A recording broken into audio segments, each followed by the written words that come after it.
This is an iHeart podcast. Guaranteed human. Hey folks, owning a home means one thing. Something's gonna break. AC, plumbing, fridge, and it's never convenient or cheap. That's where American Home Shield comes in. An AHS Home warranty can help protect your wallet from pricey breakdowns on even your oldest appliances and systems. And if they can't repair the covered item, they'll replace it. So check out American Home Shield and get 20% off any plan at ahs.com/SYSK and see promo details. See ahs.com/contracts for coverage details, including service fees, limitations, and exclusions. American Home Shield. Don't worry, be warranty. Stuff You Should Know is brought to you by Grainger. Grainger knows that if you're an HVAC technician and a call comes in, you need a partner that helps you find the right product, fast and hassle-free. And you know that when the first problem of the day is a clanking blower motor, there's no need to break a sweat. With Grainger's easy-to-use website and product details, you can be confident that soon you'll have everything humming right along. Call 1-800-GRAINGER, click Grainger.com, or just stop by. Grainger, for the ones who get it done. Hi, everyone. It's Chuck here. I'm going back in time. Let's all go back in time together, in fact, this Saturday for our select episode to summertime, August 15th, 2017. And this one is about stuttering, how stuttering works. It is pretty interesting, actually. So check it out. Welcome to Stuff You Should Know, a production of iHeartRadio.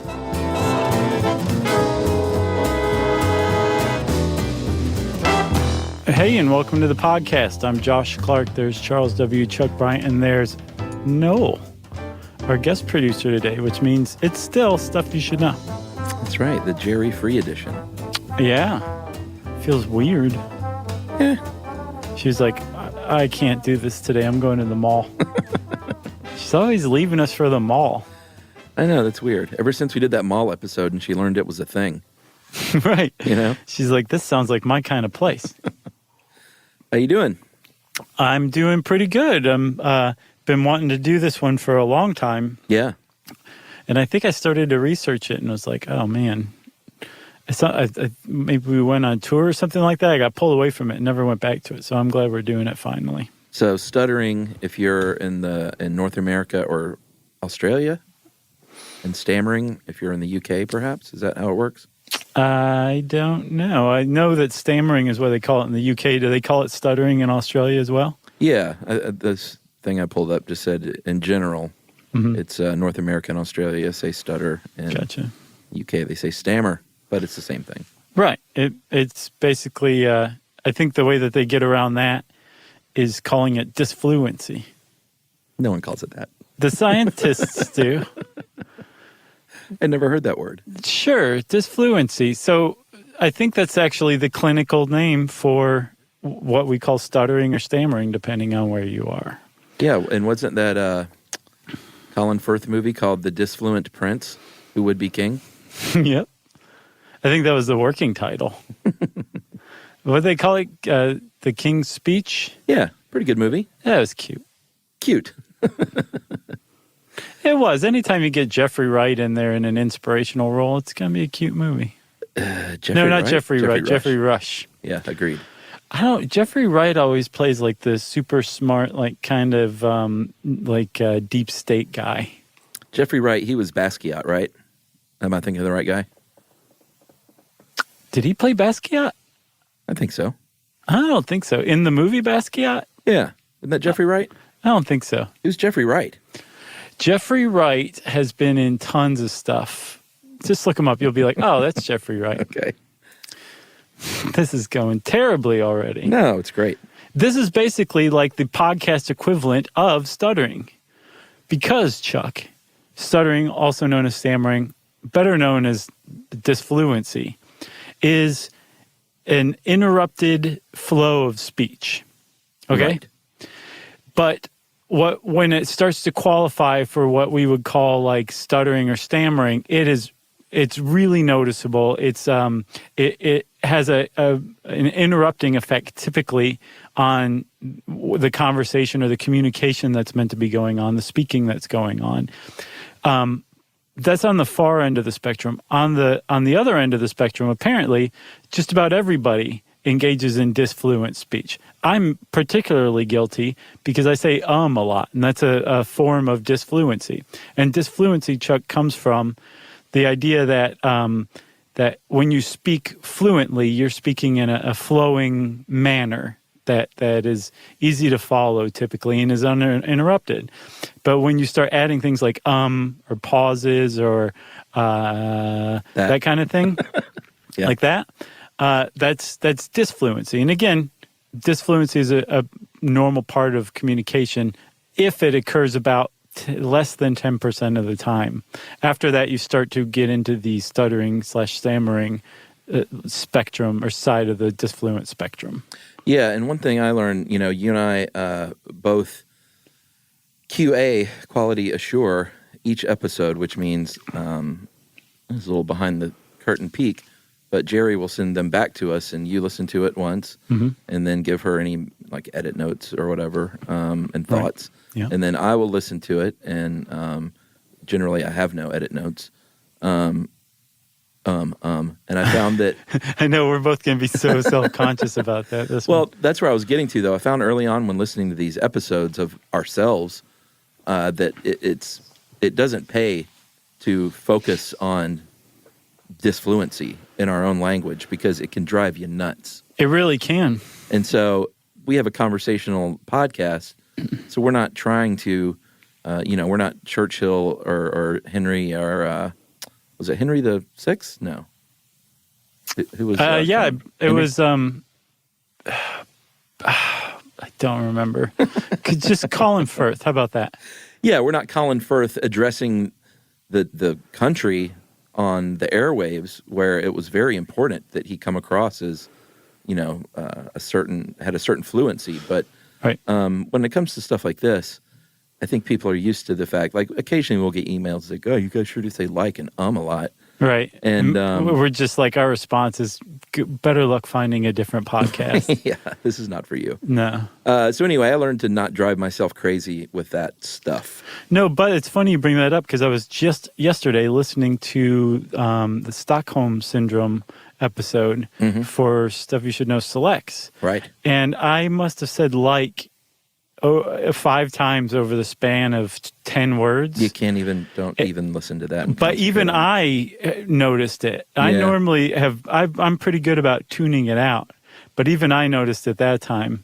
And it really kind of raises this issue that the whole thing about stuttering or stammering is not that it's a disorder or disease or the sign of an unintelligent person or that the person can't think of what they mean to say. Sure. It's absolutely none of those things. It is strictly an interruption in what we would consider normal communication. And so attention is drawn to it, and it turns out that just makes the problem worse and worse. So it turns into this vicious cycle to where... But that's all it is. That's it. That's really it. And I mean, like, there's different theories about what's behind it or what could make it worse or what could possibly make it better. But really all it is just interrupted communication between two people. Because it's not like the person who's stuttering stutters in their head. Like, it's strictly when they're speaking and communicating with other people. So it's a unique condition. Yeah, and there are generally 3 ways in which that flow can be interrupted. One is repetition. So if you say the first few, like the beginning of a word, if you repeat it a few times in a row and then say the word. Another would be prolongation. So if the word is like, you would roll that L out by itself for a long time. Right. And then the last would be an abnormal stoppage, which is just no sound at all coming out. Yeah, block. Yeah, a complete block. And have you know anyone with a severe stutter? Sure. Yeah, I've known people with stutters before. Yeah, I know somebody with a very severe stutter, and it's always interesting because I think, and we'll get to like what you should and shouldn't do as a participant in a conversation with someone who stutters. Right. But before I read this, I knew that just as a courtesy, what you probably shouldn't do which is correct, is try and complete someone's sentence for them. Yeah. Even though that urge is there, it's just a natural instinct because people do that, when speaking all the time. Yeah. If someone can't think of a word or something. But like you said, that's not what's going on. No. And I mean that, and I think that urge also comes from a good place typically. Like you're not saying like, pitch is the word stupid. That's not what you're saying when you finish their sentence. You're helping them along, right, to keep the conversation on track, right? But what you're also doing is saying you're not communicating effectively. I'm jumping in and taking over on your behalf. Just sit there and be quiet. So, we'll talk more about what to do or what not to do when you're in a conversation with somebody with a stutter. I know what you mean. You're trying to help. You're not trying to like be a jerk. Yeah. But it's not a help. No, it's not. But I imagine they also understand to a certain degree too. Well, probably just from being exposed to it so much. Yeah. For so long. And some people feel, like with anything like this, some people might be used to it and have been like, well, this how I talk. I've tried to correct it, and I've kind of learned to live with it, and other people might still feel really bad about it. Yeah, I read I guess an essay, a blog post, basically by a guy named, I can't find it anywhere.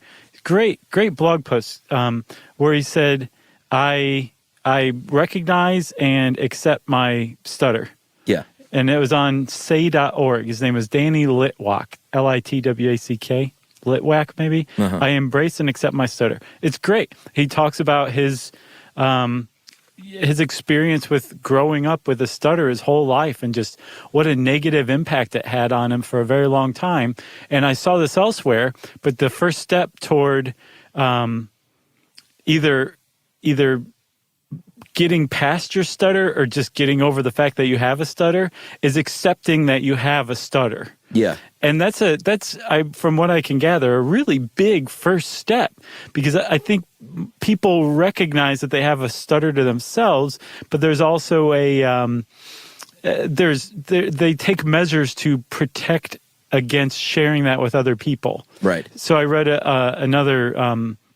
a story about another person who grew up with a stutter, and when they got to, I think, college or something, on the first day of this one class, everybody went around and said where they were from, and this person said that they forgot where they were from, rather than having to say Wilmington, Delaware, because of the W and the D. So instead, they told the class they forgot where they were born and grew up. Because in that case, there were certain triggers? Yeah, the W and the D, the W in Wilmington and the D in Delaware. So there's like a lot of obfuscation that people with stutters engage in. People with stutters are not to be trusted, in other words. But they have to basically just take steps to make it seem like they don't have a stutter. And I think what this guy, Danny Litwack, was saying, and then, like I said, I saw elsewhere, people saying like, I have a stutter. Like, this is how I talk. You're going to have to like either just walk away during the conversation or just let me finish on my own time. But this is me and this is how I talk. And I'm accepting it or learning to, and you're going to have to as well. And that's the first step, as I understand it. Once you're an adult, I should say. I think there's so many things in life where that's the case. Oh, yeah, man. Instead of like at a certain point, at a certain age, I think, or at least I got to a point where like, well, I can really continue to work to try and change this thing, or I can just accept that this is kind of who I am. Right. And be happy. Yep. Don't worry. Be happy now. So don't ever strive to be better, people. Just accept how messed up you are. Right. And force everyone else around you to accept it. Should we take a little break here? Mm-hmm. All right. We'll take a break and we'll come back and get into some of the stats and how stutters can develop right after this.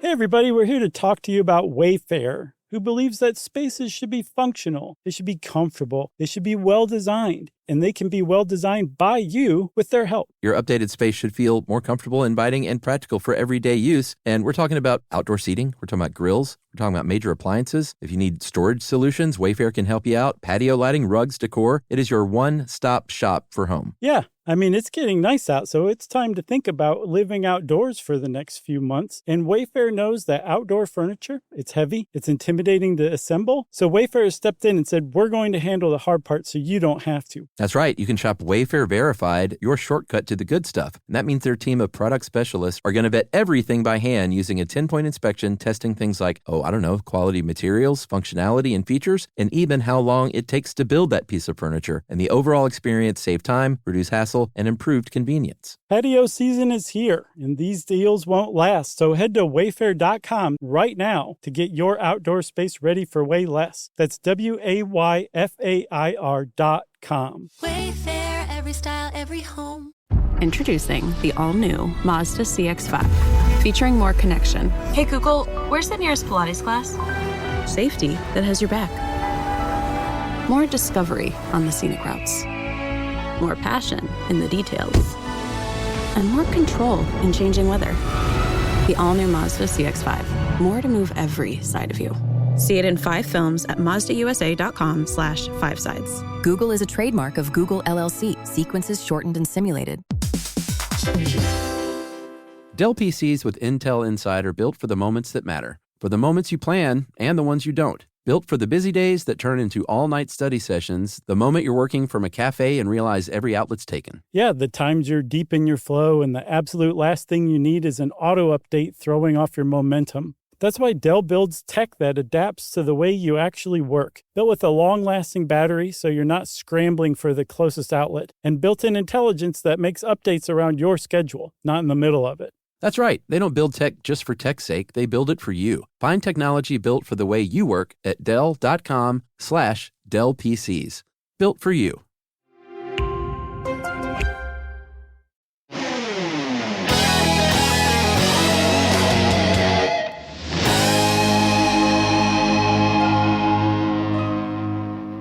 All right. So we're back. Promise stats. Yeah. The stats ye shall receive. 1% roughly of adults in the world stutter. Yeah. But that is not 1% of children, because many times, in fact, about 75% of the time, 5% of children stutter, and about 75% of the time, they will lose that disfluence as they grow older. Right. Leaving that at a 1% number as adults. Yeah. And so in the U.S., that means there's about 3 million or so, maybe 3.5 million people, adults, that stutter, right? More women. Is it more women or more men? Sorry, more men. More men. And 4 to 5 to 1. It's like 4 to 5 in childhood, and then it goes to like 3 or 4 in adulthood. Okay. So by far, men stutter more than women.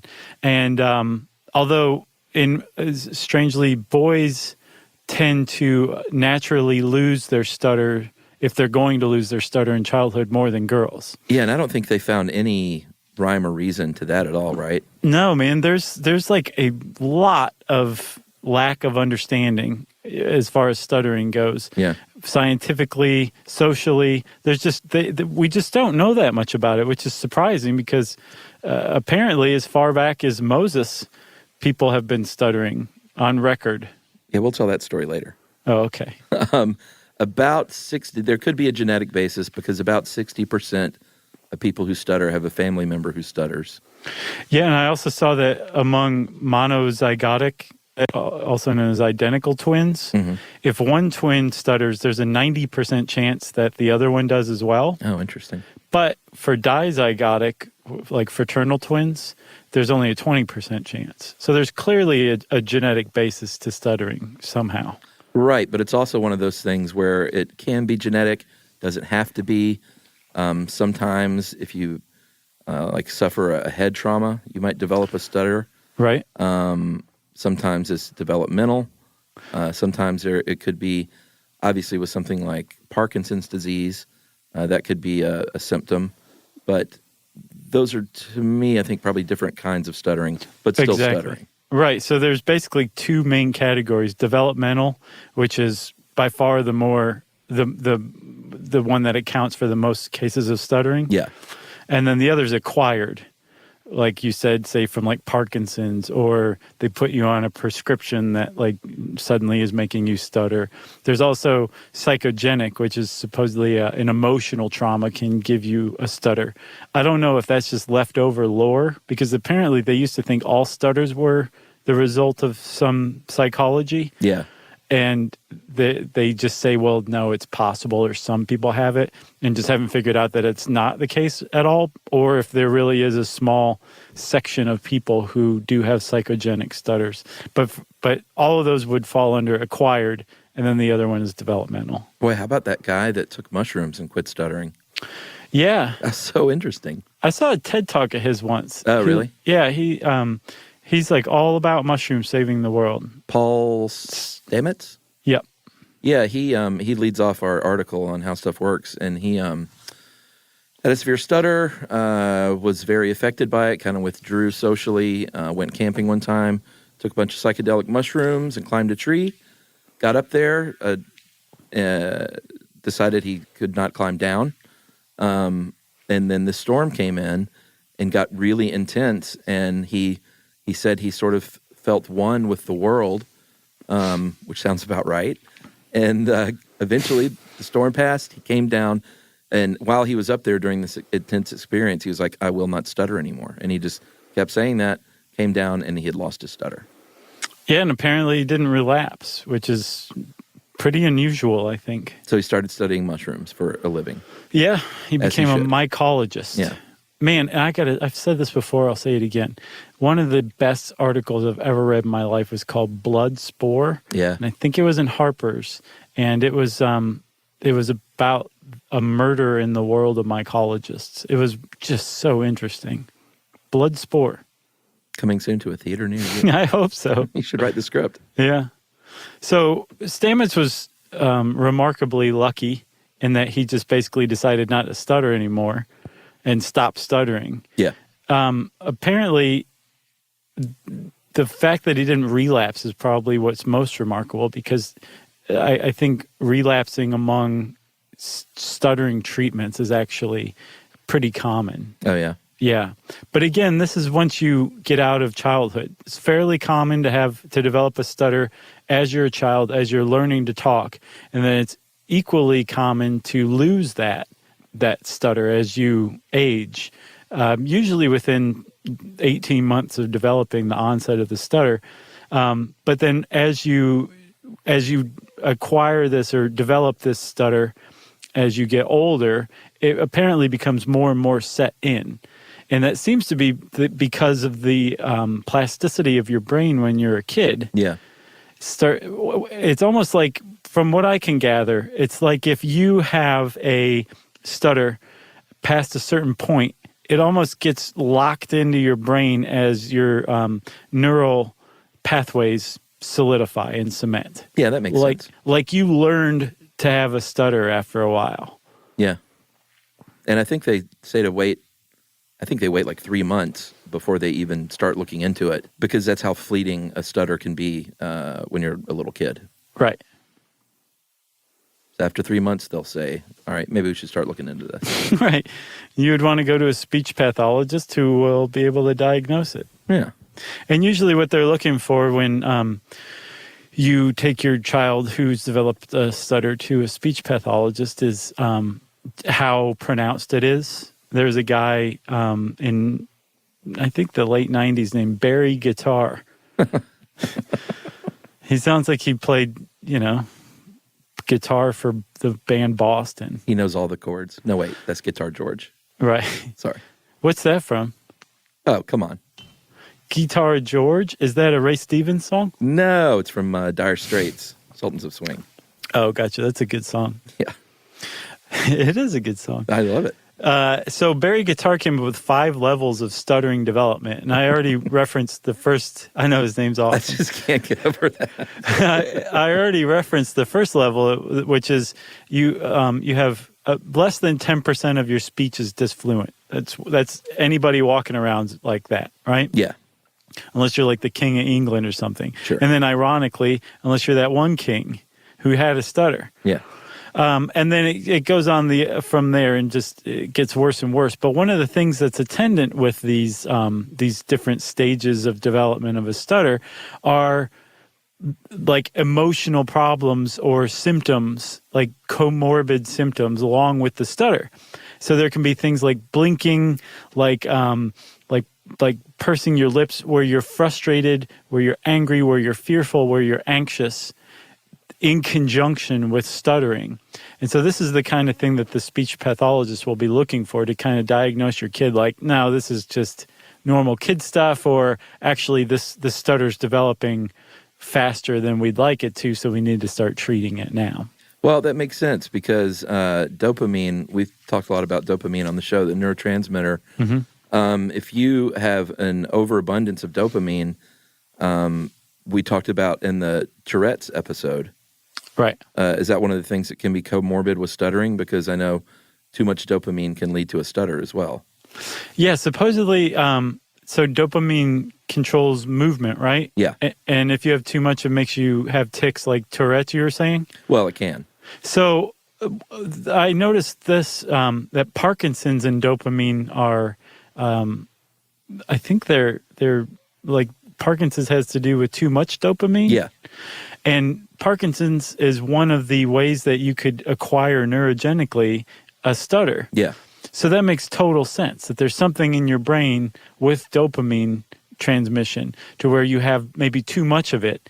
And so you're trying to, you're having trouble getting the thoughts in your head into the movements that it takes to create the speech. Yeah, I mean, it's a little clumsy the way the brain does this. It would be a lot easier if it was streamlined in one part of the brain, but there are two distinct parts of the brain that deal with language processing, and one is the one that processes it, and one articulates it with in a motor skill way. Yeah. And when those two things, they've done brain imaging mapping, and they found that there's some sort of discontinuity between those two processes going on. Right. When there's a stutter. That's stuttering, right. So it could be too much dopamine, that's one thing. Again, the research into stuttering is so basic at the moment. It's really surprising. What they're trying to figure out, though, is are you born with the stutter? Like when you're born, you're going to have this problem because your brain isn't using dopamine properly or is overproducing dopamine, or are you, as your brain's developing, something goes a little off to the side, to the left, and your brain has trouble with dopamine from that point on. So they're trying to figure out the etiology of it, in other words. Did you look into this, the genes, the 4 genes? Yeah, a little bit.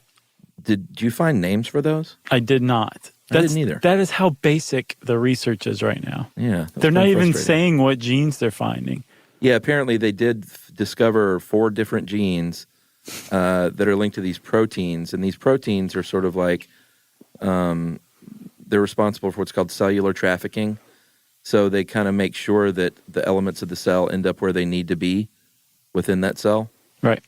And they said that more than one neurological disorder can be linked to this trafficking process. So I guess it's related to those proteins and those genes? Yeah, but they're like, who knows? Right. They've gotten to the point where they have identified there's something up with these proteins in the cells, and it's linked to stuttering somehow. Now just give us like 10 years to go figure out how. Right. But yeah, they're starting to realize, no, there's some sort of genetic basis to this, to stuttering. Well, I mean, I think the twin study, that says a lot right there. For sure. You know? Yep. Can we talk about Moses? I think it's high time we talked about Moses. We've been dancing around the burning bush for a while now. I can't believe that got a laugh. Well, I was laughing because every time I think of burning bush, I think of Three Amigos and how funny that singing bush was. I never saw that one. Three Amigos? Yeah. I could do the Three Amigo salute, but I never saw it. Oh, man, that's a classic. Really? Yeah. Really? Oh, sure. Why is that surprising? I don't know. I feel like I would have seen it if Three it were a comedic classic. icons? You're right. Funny movie? Oh, I know why I never saw it, because Chevy Chase is in it. Oh, you don't like that? I'm sure. No, I remember my dad raised me to really dislike Chevy Chase. Oh, that's right. So I probably wasn't allowed to see it. That's right, because Chevy you didn't Chase- see Fletch, right? I think I stopped watching Fletch like partway through. My dad had a real influence on me. And why didn't he like Chevy Chase, though? I have no idea. You had a bone to pick? I guess. I think he thought he was a jerk or something. Well, he was. You're right. Turns out Dad was right. All right, so Moses, I know a lot about the Bible because, as listeners know, I was raised in the church. But I didn't know this. I don't remember this story at all. Yeah, I hadn't heard it either. So apparently Moses was a little baby at one point, and the Pharaoh said, was warned, that Moses was going to not be his friend when he grew up. So he said, all right, let me try something out. I'm going to give this little baby Moses a choice between a bowl full of gold Sure. and a bowl full of hot coals. This is what you do with babies. If he chooses the gold, then I'm going to kill him. Yeah. Typical Egyptian stuff. Yeah. So, of course, with a baby, Moses is going to reach for the gold. And then apparently an angel intervened. Todd the angel, and directed little Moses' hand to the hot coals instead. A little gruffly, if you ask Moses. Moses grabbed a hot coal, put it in his mouth, and that's how he got to the stutter. And he's blamed Todd ever since. And here's what I don't get, is that Moses went to God and was like, hey, man, I'm supposed to lead the people out of Egypt. I have a bad stutter. Can you, can you do something for me? Right. You're God. And God said, no sweat. Yeah, he said, God, Mr. Ed? Yeah. You didn't know that? That's why that horse fact. could talk. Yeah, because he was God. So God said, yeah, sure, I can help you out. Just have your brother, Aaron, take the mic. Right. And Moses was like, I was more thinking like you'd perform a miracle Right. on me. But yeah, I probably could have thought of having Aaron speak for me as well, God. Thanks for that, though. I don't know how I missed that story. There's a quote, I am heavy of mouth and heavy of tongue. And I saw some Bible site where they were debating whether or not what they were talking about was a stutter. Apparently, some later Hebraic text said that Moses had trouble pronouncing THs, thorn sounds. Oh, okay. It sounds more like he had a lisp than a stutter. But Right. who knows? Yeah. Let's go with stuttering, though. Because right. a lot of people do say that Moses had a stutter. Well, but you he have a thick overcame- tongue, a famous thick tongue. Yeah, it's pretty thick. I've gotten used to it. But I remember at first when we first started doing this, like, man, I should not be speaking for a living. Like, I have a speech impediment. No, you don't. Pure and simple. No, it's just everyone now just thinks, hey, that's Josh's voice. Yes, it's so grating. Smooth and silky. Mm-hmm. Who else in history, Josh? Let's see. The Emperor Justinian apparently had one. Okay. Or no, I'm sorry. I was wrong. It was Demosthenes. He was a Greek statesman. Uh-huh. He apparently was smart enough to say, who could help me with a stutter? Oh, how about an actor? Somebody who speaks, broadcasts their voice for a living. So he hired an actor to help him, and the actor had him do things like chew on pebbles and try to talk. Yeah. Smart. He did his speeches while he was walking uphill, I guess to control his breathing. This is actually pretty sharp stuff. I think out of all of the historical treatments that we're going to cover, this one might most closely resemble, aside from the mouthful of pebbles, modern treatment for stuttering. Yeah, which is to say, speaking exercises. Right. Well, you did say Justinian. I don't know if Justinian had the stutter, but at the very least, his physician, Aetius of Amida, was one of the first people to say, hey, maybe that the frenulum, that little flap of skin under your tongue, Right. The connector to the bottom of your mouth.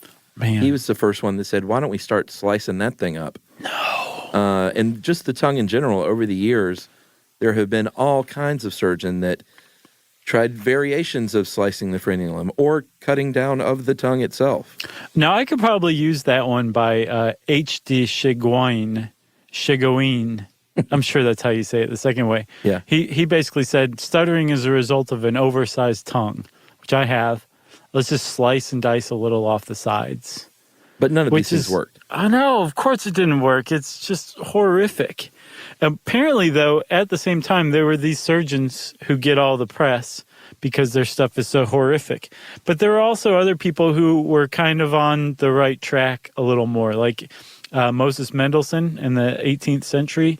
He thought that there were too many ideas or thoughts that were flowing at once, and that it was blocking speech. There's too much trying to get out. Basically like the Three Stooges model of stuttering. Remember, they're all trying to go through the door? Yeah. So you've got too much to say and you want to just get it all out. Right. Interesting. That makes a little sense. Erasmus Darwin, he said that it was bashfulness, emotions like bashfulness, that messed up the process of speaking, right? Okay.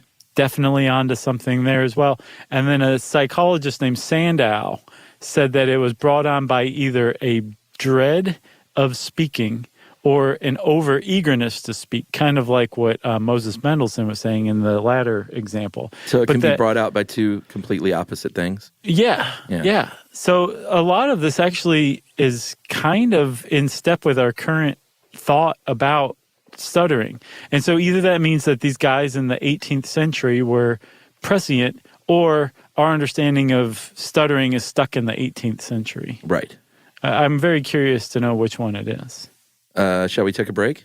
Yeah, let's. All right, we're going to come back after this final break and talk about therapies that don't involve cutting your tongue apart.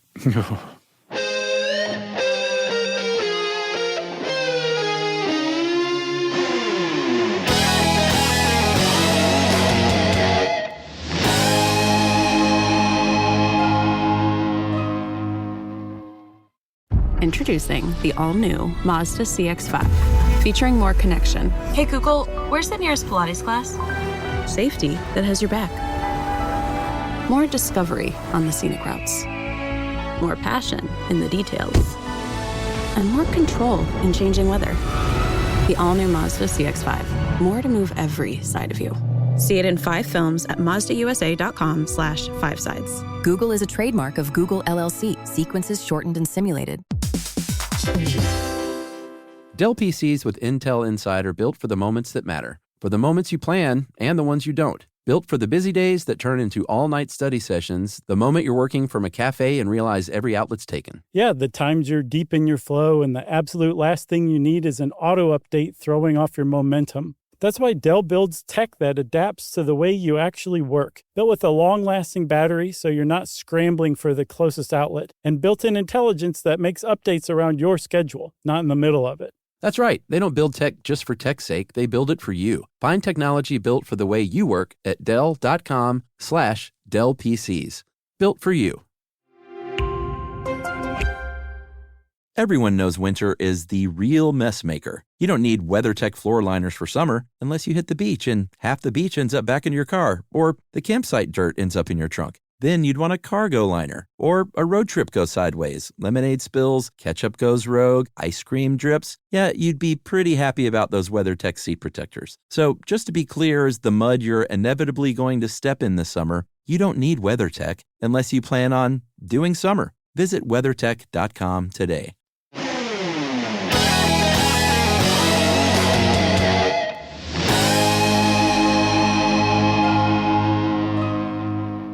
All right, so now we're in the modern days, and we're not taking scalpels to the frenulum any longer because they've realized that it's not a physical affliction of the tongue. It's somewhere inside the brain, most likely.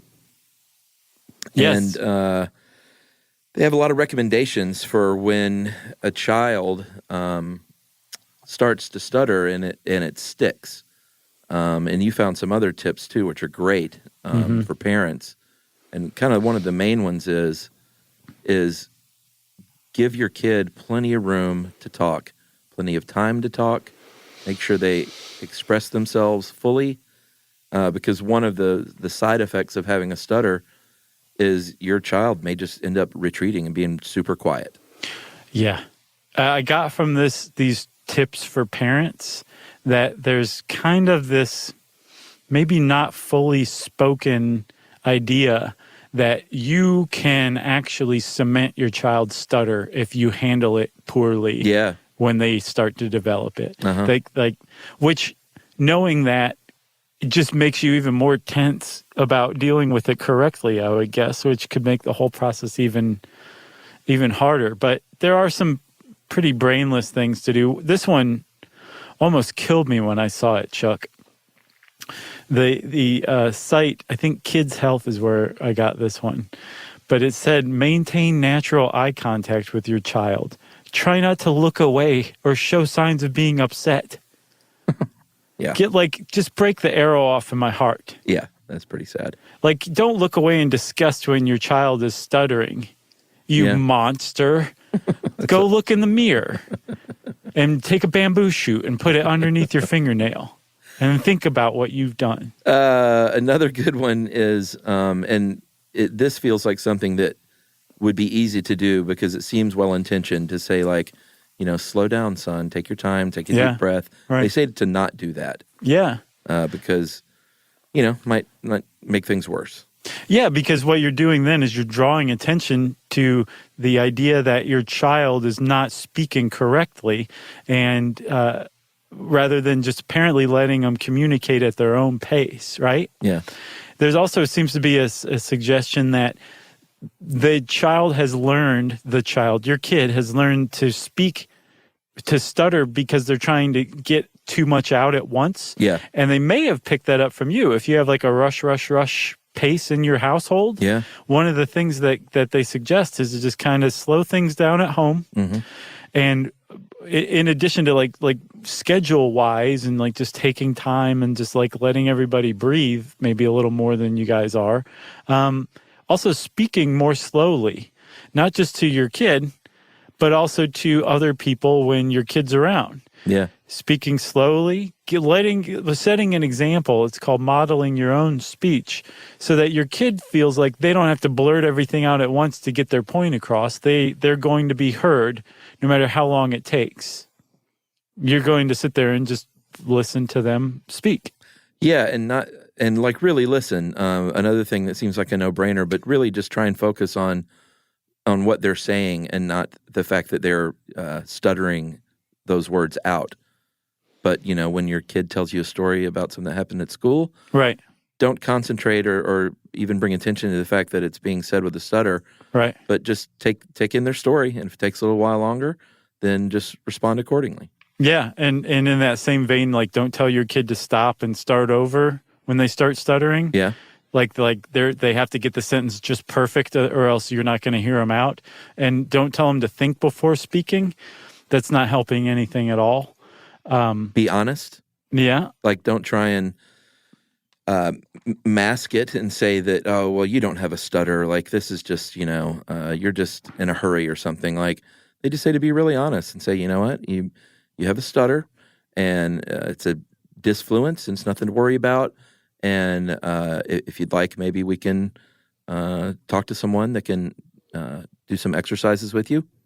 And, just like, all this sounds like no-brainer, not being a monster parent. Yeah, but again, some of it does, it's like telling your kid, like, okay, slow down, take a breath. Now, what are you saying? Like, you think you're helping your kid, you're not. Right. So not all. Some of it is monstrosity. Others is just like this is what people would naturally do, but it seems intuitive, but you're wrong. Your intuition's dead wrong.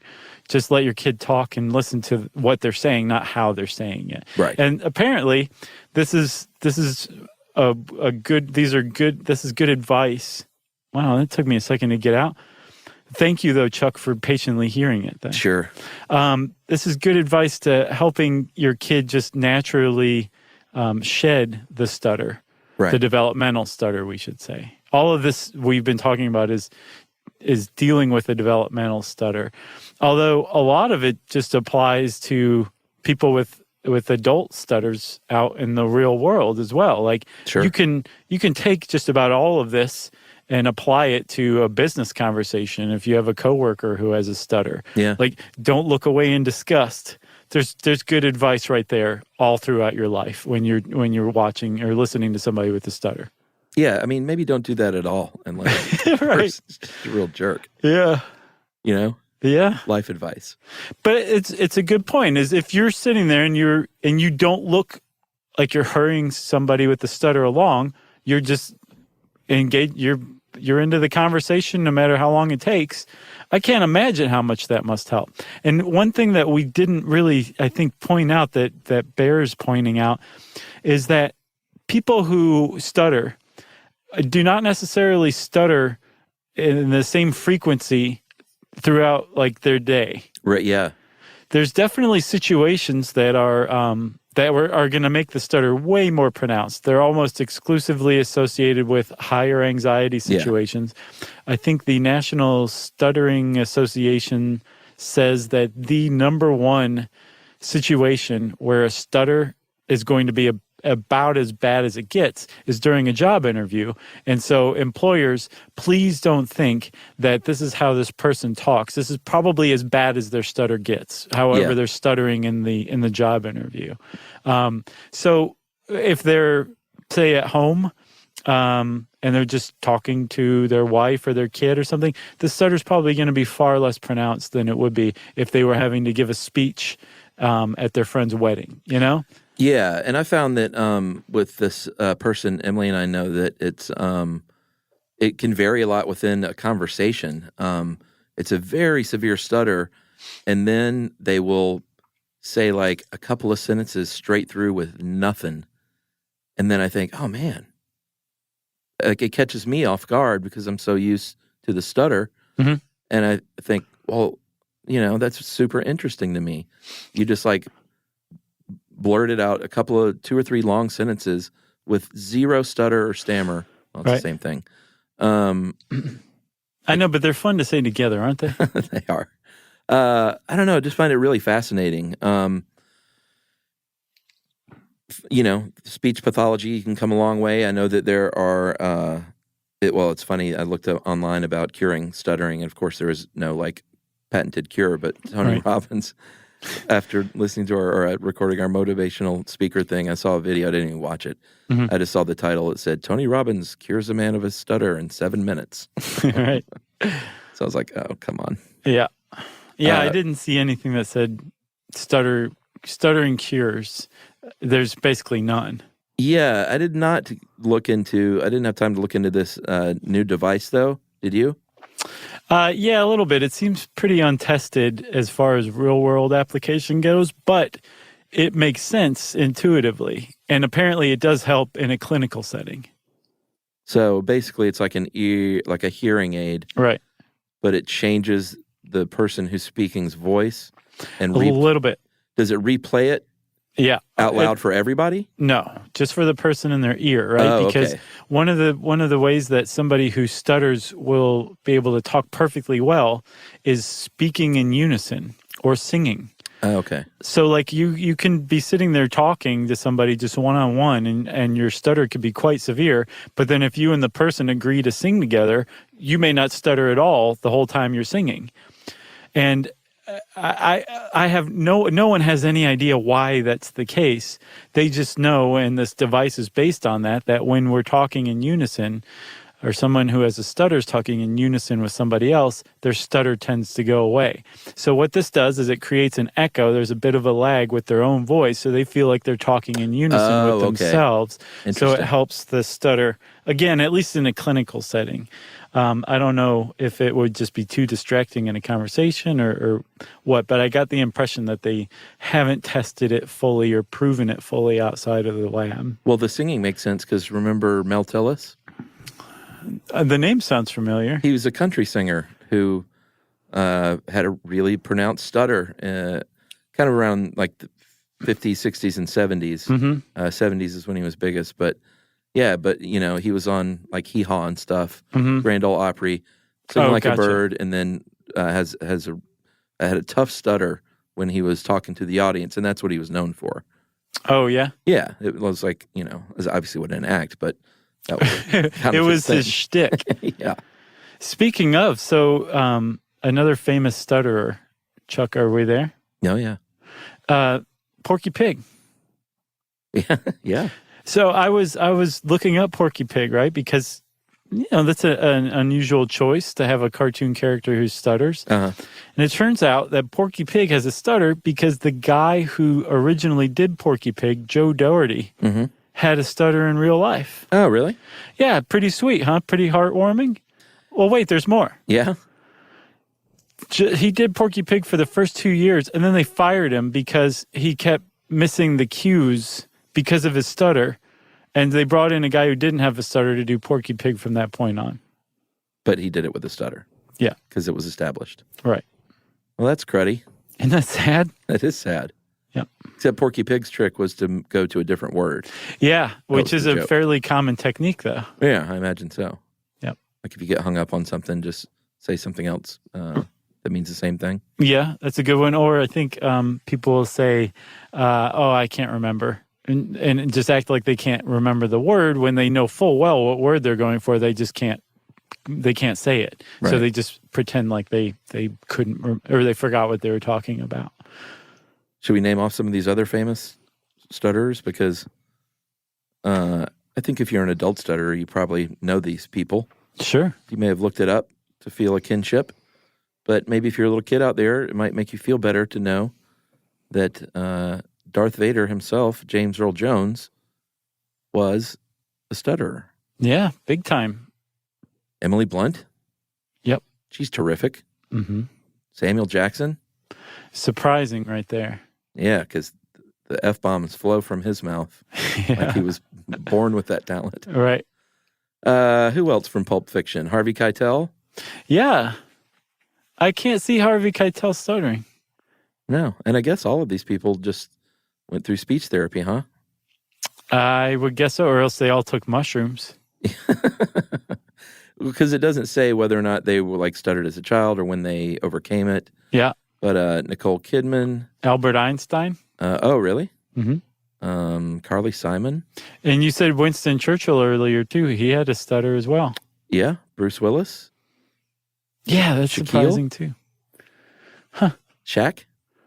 I think I've actually seen Shaq stutter before on TV. Really? Mm-hmm. See, Bill Walton, Tiger Woods, Charles Darwin, Jane Seymour, Dr. Quinn herself. Yeah.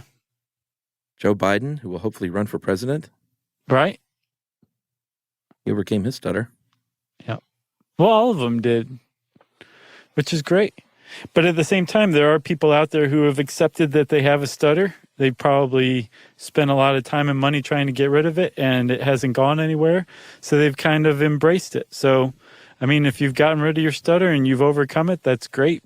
But if you've also embraced it, good for you as well. Oh, boy, how about this one? You want to talk about overcoming a stutter? Uh-huh. Kendrick Lamar. Oh, yeah, wow. If you can overcome a stutter and then become Kendrick Lamar, right, then that should be a shining example, people, that you can do anything. Yeah, or if you embrace your stutter, good for you as well. Agreed, because you could be Mel Tillis, who is the Kendrick Lamar of country music. Or Porky Pig. The Kendrick Lamar of cartoon pig. That's right. You got anything else about stuttering? I got nothing else. We'd love to hear from people, though, huh? Yeah, for sure. Get in touch with us. And in the meantime, you can find more stuff about stuttering, including a lot of support and resources for parents all over the web. And there's things like say.org and the National Stuttering Association and all sorts of great resources if you are looking for some information. And since I said, it's time for listener mail. All right, I'll call this Coming to See You in Chicago, but by this point will be I Went to See You in Chicago. Right, and was disappointed. Hey guys, want to write in and say what a great show I just saw? No, kidding. I want to write in and say thank you for putting together a really great podcast, longtime listener and fan, and I even mentioned you in my work bio. And I checked it out, and she did. That's awesome. I really appreciate that Stuff You Should Know is informative, funny, and family-friendly all at the same time. This was especially valuable when my fiance and I took his 10-year-old brother on a road trip from Chicago to Wisconsin Dells. In the car, we listened to a playlist of SYSK episodes that I put together to suit his 10-year-old taste. How spiders work, how ice cream works, and most importantly, because we were going to Wisconsin Dells, self-proclaimed water park capital of the world, how water slides work. Nice. Which oddly is one of our highest performing shows ever. People love water slides, man. They love hearing about them. They love looking at pictures of them. It got shared or something. It was so weird. I can't remember, but I went to look at our download numbers one time, and I was like... Water slides is to the tops, huh? What? I don't know Higher than marijuana? Is. Well. Higher than marijuana. Hilarious. Those episodes really entertained him and introduced him to the concept of podcasts for the very first time. Thanks for everything you do. And she said they're going to see the fiance and Mara are going to see the Chicago show. So I hope you had a good time. Yeah. And thank you very much for supporting us in our live shows. We appreciate that tremendously. For sure. If you want to get in touch with us like Mara did or Mara, we're going to go with Mara. You can send us all an email, including Noel and including Jerry and Frank the Chair, to stuffpodcast@howstuffworks.com. And as always, join us at our home on the web, stuffyoushouldknow.com. Stuff You Should Know is a production of iHeartRadio. For more podcasts from iHeartRadio, visit the iHeartRadio app, Apple Podcasts, or wherever you listen to your favorite shows.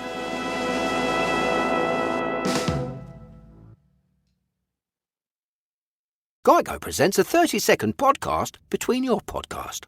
Today's story is shared by one of our listeners. It's called Betrayed by Bill. It was in that moment I caught who was staring back at me in betrayal, or more like what? My insurance bill. With trembling hands, I grabbed my phone and switched to Geico, saving about $900 in the process, and never to be betrayed again.